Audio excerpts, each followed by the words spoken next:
I think the only thing I want to point out there is Pinot Noir. If you look, you'll see that it doesn't have as much acreage as, say, Chardonnay, for example, has even less than Cabernet, but it's really gone up in value. The value per ton was $2,348, and that's far and away, quite a bit more than any of the other varieties. It only has about 13.3% of the acreage in our county, but it accounts for 18.5% of the total value. So it's a pretty valuable grape. 14 has our export trade partners, the countries that we ship some of our raw agricultural products to. And then the last page is the chart or the graph that compares wine grape value versus timber value. And I've had people from both industries tell me that wine grapes are going to take off and leave timber behind. I've had timber people tell me timber's going to take off and leave wine grapes behind. Your guess is as good as mine, I guess. So that concludes my report, except for questions and your actions. Supervisor Pinches. Thank you, Dave. Several things.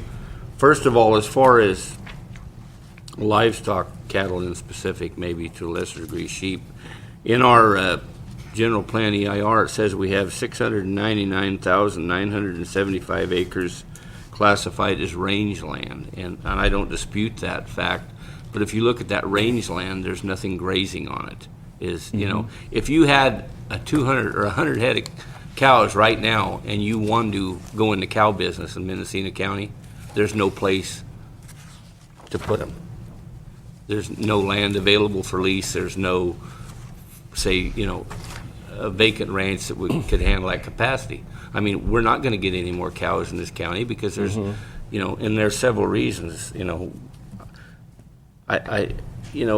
so I guess we have to deal with what we have. But, when you have that much rangeland that's classified as rangeland, and the ownership basically don't want anything on it, and one of the reasons we know why they don't want to put grazing cattle on it, because they're making more money on a crop that's not listed on our crop report. So, but beyond that, I think we have some opportunities, and frankly, I think Mendocino County has dropped the ball when it comes to our agriculture.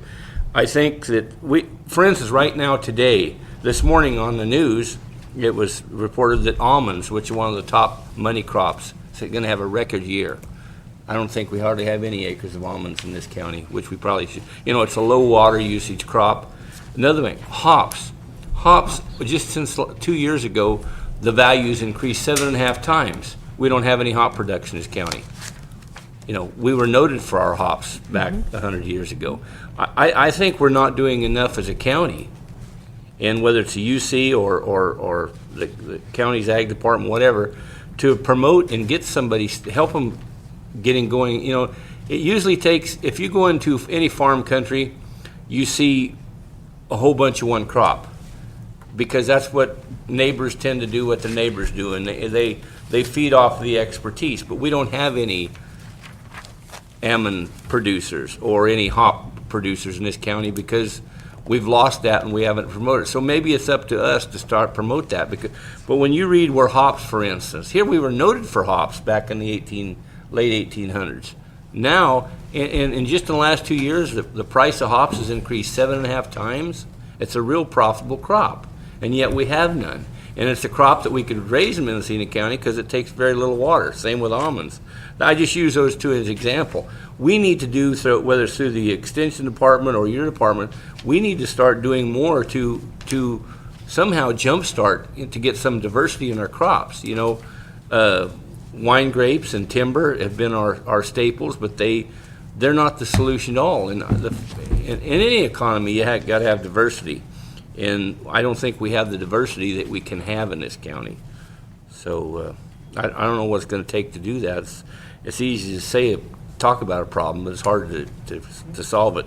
But we need to investigate to look into what we can do to bring some more diversity. And I focus on these two crops, almonds and hops, because I know they're doable under our water conditions in Mendocino County. Well, I don't disagree with you